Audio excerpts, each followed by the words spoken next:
ఇల్లు గల్లోడు తెలివి కల్లోడైతే ఎంత పెద్ద లాటి దొంగడైనా ఇంట్లోకెళ్ళి చిన్న పిన్నిసి కూడా ఎత్తుకపోలేడు. అవునుల్లా, ఇల్లంతా తిరిగినా ఒక్క రూపాయి కూడా దొరకక దొంగతనం చేద్దాం అనుకున్న ఇంటోళ్ళకే ఉల్టా 20 రూపాయలు ఇచ్చిపోయిండు. దొంగ పైసలు ఎత్తుకపోడు చూసినాం గాని ఉల్టా ఇంట్లో పైసలు పెట్టిపోవడేందని అనుకుంటున్నారా? ఈ గమ్మతి వార్త చూస్తే మీకే అర్థమైతది.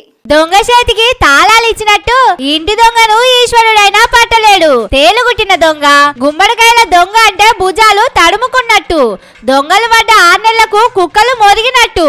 ఇవన్నీ దొంగ పేరు మీద వెనకటి పెద్దలు రాసిన సామెతలు. కానీ ఇవన్నీ దొంగ తెలివిగల్లోడైతే వర్తిస్తాయి కావచ్చు. కానీ ఇల్లు గల్లోడు ఇగురమంతుడైతే ఇగో ఈ దొంగ లెక్కనే ఎంత లావు తెలివి ఉన్న దొంగోడైనా ఉత్త చేతులతోటి మళ్ళీ పోవాల్సిందే. ఇగో ఈడ మెల్లగా తాళం తీస్తున్నాడు చూడండి. పచ్చంగి వేసుకొని ముఖానికి ముసుగు వేసుకొని అందరు పడుకున్నాక పని మొదలు పెట్టిండు. ఇది రంగారెడ్డి జిల్లా మహేశ్వరంలో ఓ ఇల్లు. ఇంట్లో ఎవరు లేని చూసి మెల్లగా ఓ దొంగ ఇంట్లో జొర్రబడ్డాడు. ఎంబడి తెచ్చుకున్న దొంగ తాళాలతోటి ఇంటి తాళాలు ఓపెన్ చేసి మెల్లగా ఇంట్లోకి గుసాయించిండు.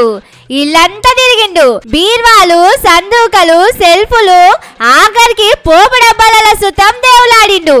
ఏడ ఒక్క రూపాయి కూడా దొరకలే. ఇల్లంతా తిరిగి తిరిగి అలసిపోయిండేమో.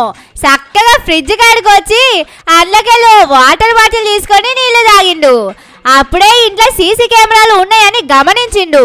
ఓ సినిమాలో బ్రహ్మానందం సారు కెమెరాల ముంగట వచ్చి చెప్తాడు చూడు, సేమ్ అట్లనే ఇంట్లో ఉన్న సీసీ కెమెరా ముంగడికి వచ్చిండు. ఏ మనుషులరా మీరు, ఇట్లా మోపేరేంద్రా?